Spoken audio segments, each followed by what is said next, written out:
Hello accountants, so now we are moving on to Unit 9 Section 5 assignment called Inventories, and in this one we are calculating, we're going to do a couple different calculations looking for the cost of the ending inventory, so that would be how much value of our ending inventory is left, and then we're also going to calculate the cost of merchandise sold, look at how to calculate some gross profit and different things. So in part one's pretty just general. We're looking at, these are the 4 different methods that you should have read about in your text about how we can calculate the cost of ending inventory. So I want to just pull that up real quick and look at those with you. Let me get us on the right page. So when we're calculating the cost of inventory, like this says, there are these 4 different methods: the specific identification, first in, first out, or FIFO, last in, first out, LIFO, and weighted average cost. So with the specific identification, it explains to us that they look specifically at the cost of each item. So when we're a business and we're making purchases of material that we want to resell, we want to record how much we paid for that inventory. Okay, and then we determine our profit when we subtract out how much we sold it for minus our costs. So when we look at on January 1st, we had 10 units of this particular item. Looks like we were working with different tools. So we paid $250 per tool, costing us $2,500. That was our beginning inventory in January. And then in February we purchased 20 more of these tools, but the cost of the tool by the time February came around dropped to $100. So then that cost us less in February. And so you can see how the prices change whenever we make these purchases of our items. So that's what we want to keep track of with this specific identification method.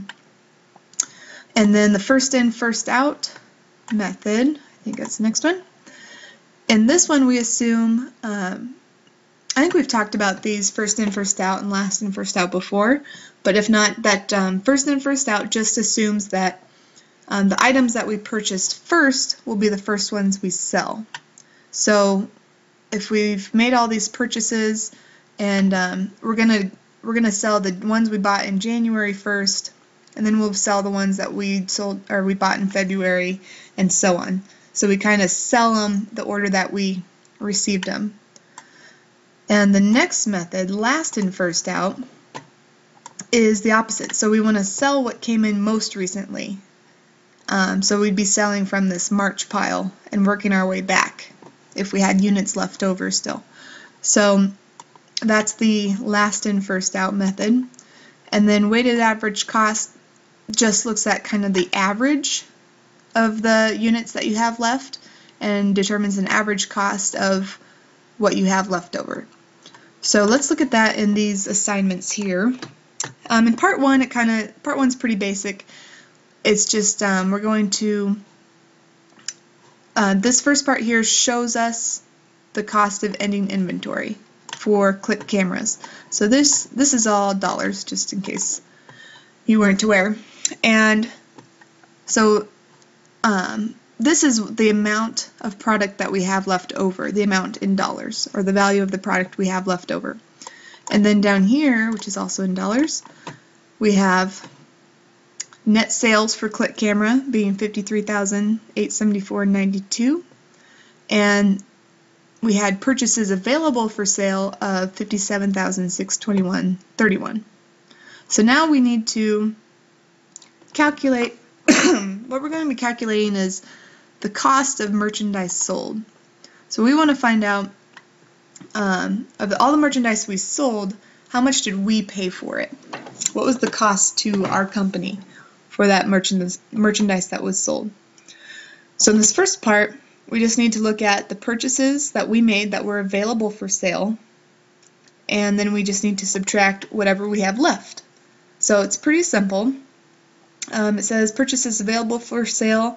We had $57,621.31 of purchases that were available for sale. I'm just going to go ahead and copy that amount into, oops, doesn't like that.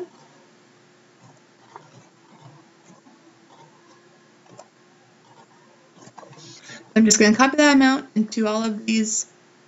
No matter what method we go by, we started with the same amount. Okay, so just keep that in mind. And then we want to subtract out our ending inventory. So then we have a different ending inventory amount depending on which method we chose to go with. So we can say our specific identification ending inventory was this much, and then it should work if I drag. Good. So then we have our weighted costs at $21,447. Last in, oops, this should say last in, first out. So make that correction there. And then our first in, first out was $21,581. So now to find how much of the merchandise that was sold, how much did we pay for that? Well, that's a simple subtraction formula then. So we want to take the purchases available for sale minus what we have left over, so that we know that we sold $36,145 worth of merchandise. So we can just copy that formula over. And so depending on the method that we chose to run our business, you will see that we have these different costs of merchandise sold. So that can help a business determine what method might be best for it. So obviously, like with looking at ending inventory, looks like our last in, first out had the least amount of ending inventory. So it gave us, looks like the most cost of merchandise sold. So that's a good thing. So depending on whatever industry you're in, you might want to think about these different methods. So now we're going to determine the gross profit on our sales. So we want to, as you guys know about, we're going to be looking at our net sales and then subtracting out the cost of those, the merchandise sold to figure out how much we made as a profit on our sales. So then we look at our net sales, which we find is up here. So our net sales is the same across the board. And you go ahead and finish out those amounts, and then we're subtracting out the cost of merchandise sold. So we calculated that number here for each method. So now we need to copy those numbers down here. And then to find our gross profit, we'll subtract the cost of the merchandise from what we sold the merchandise for to figure out what our gross, oops, did that incorrectly, didn't like that. Let me start over. So we're taking our net sales minus the cost of the merchandise, and that gives us $17,000 as a gross profit with this specific identification method. So go ahead and carry that formula through once you've gotten the rest of these figures put in to find the gross profit on sales for each method.